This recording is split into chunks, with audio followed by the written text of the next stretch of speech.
আসসালামু আলাইকুম। আজ 29 মার্চ। আজ প্রথমবারের মতো বরিশাল থেকে ঢাকায় যাত্রী নিয়ে পৌঁছেছে এমভি এম খান সাদ লঞ্চটি। তো লঞ্চটি ভোর 5টা 30 মিনিটে বরিশাল থেকে ঢাকার সদরঘাটে পৌঁছায়। তো আজকে 29 তারিখ, 28 রমজান। তো আজকে সন্ধ্যার পরে যে কোনো সময় লঞ্চটি ঢাকা থেকে যাত্রী নিয়ে তার প্রথম যাত্রা বরিশালের উদ্দেশ্যে ছেড়ে যাবে। এই ঈদে যারা আরামদায়ক একটি নতুন লঞ্চে ভ্রমণ করতে চান তারা এম খান সাত লঞ্চটিকে বেছে নিতে পারেন আপনাদের বরিশালের যাত্রা সঙ্গী হিসেবে।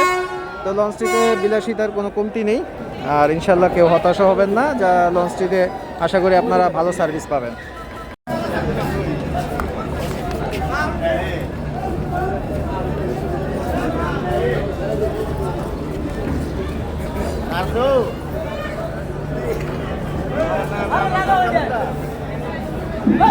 জি।